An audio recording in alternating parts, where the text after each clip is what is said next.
Good morning, sir. Sa inyo pong transmission, sa inyong transmission ng Isuzu Vigor, nababa na po namin. Napansin namin, nung naibaba na namin to, tinignan namin to, may kunting ano dito, nung pinagdaanan nung leak, may kunting crack. Ito. Kunti siya, pero dito yung dumaan eh. Ngayon,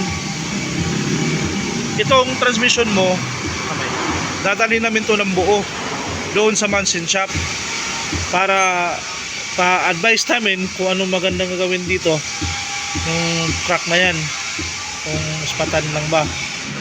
Pero wala kaming gagawin sa transmission nyo kasi kung ano man maging takbo nito, pagkatapos namin yan anuhin yung tagas na yan, labas na kami doon. Basta buo namin doon dadalhin doon, papasil lang namin yung konting crack doon kung anong maging advice ng machine shop.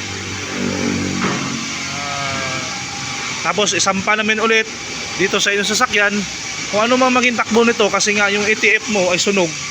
Yan, kahit bagong lagay na yan, sunog pa rin yung ATF. Labas kami doon.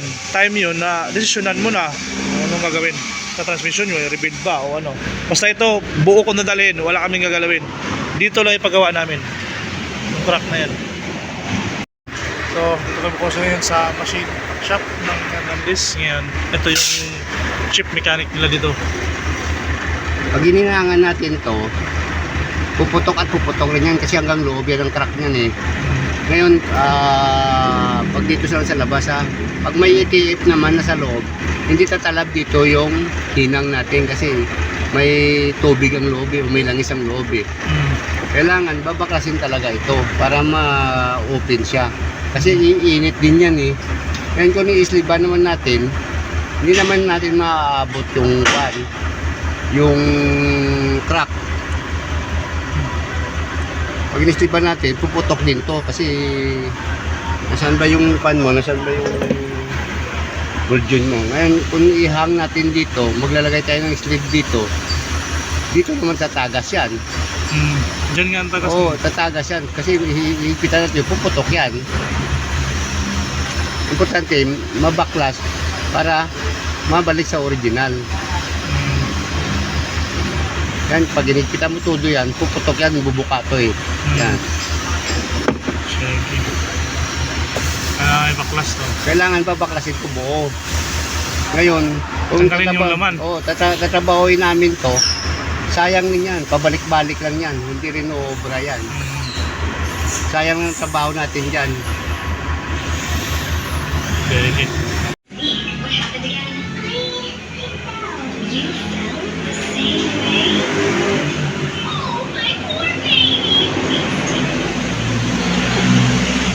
Ay sir, yung ceiling ring po,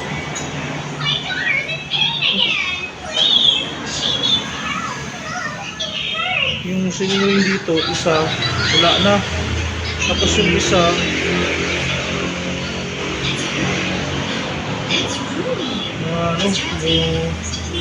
umaangat, tapos yung isa dito wala nang ceiling ring.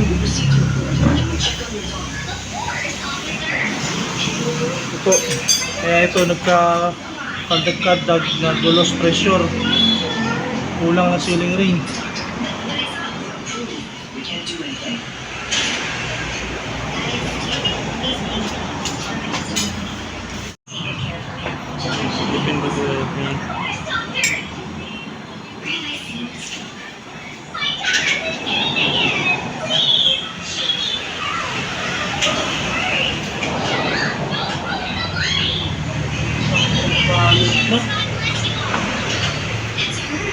Ito, rapid. Ito, pinayuda na. Yan. Kahit na siya.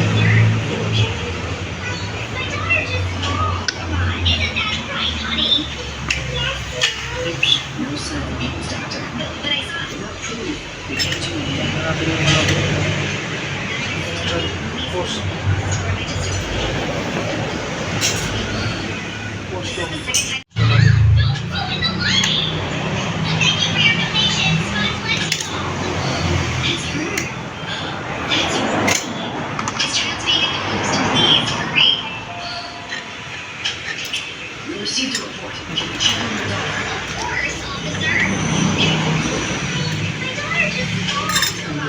lining. Oh, kanata, ugadit.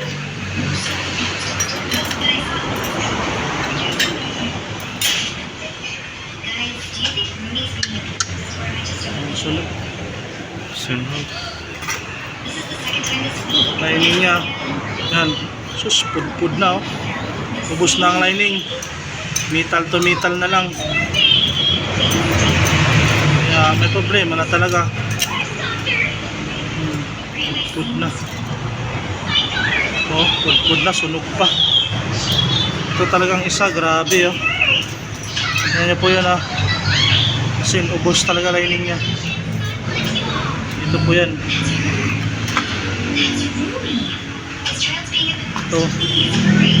Ito problema.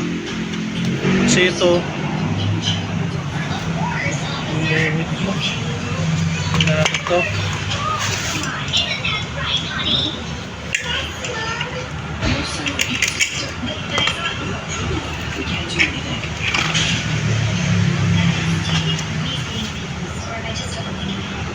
ito ito naman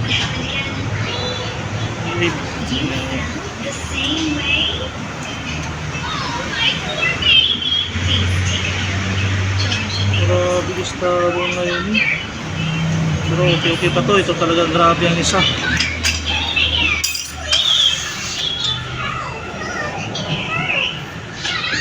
Ito.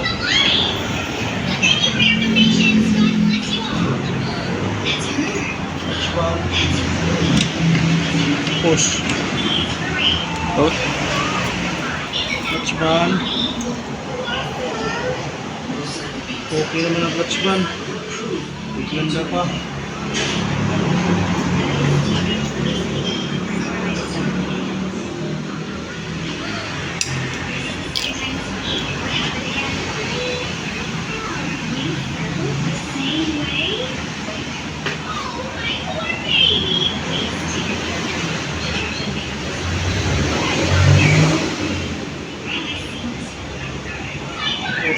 Kaya natin ngayon yung charger.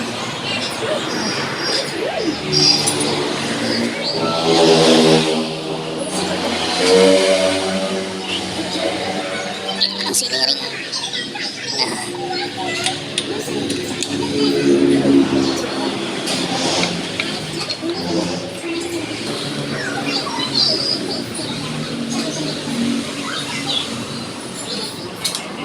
Hijau.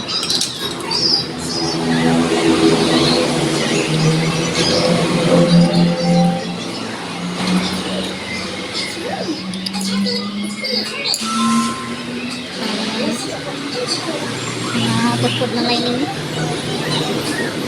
Sayod na yung mga lining niya, sir.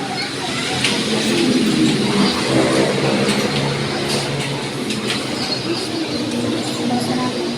Kaya na nakitong lang.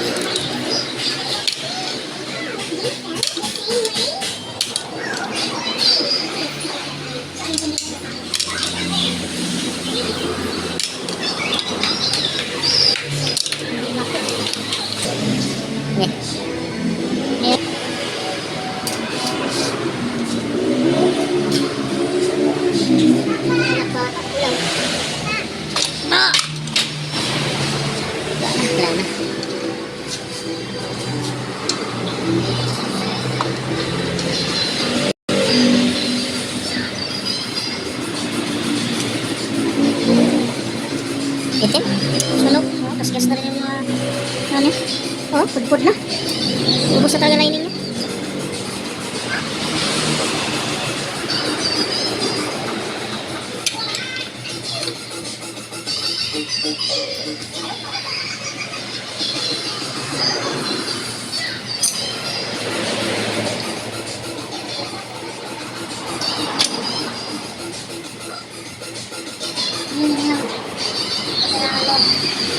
Ha?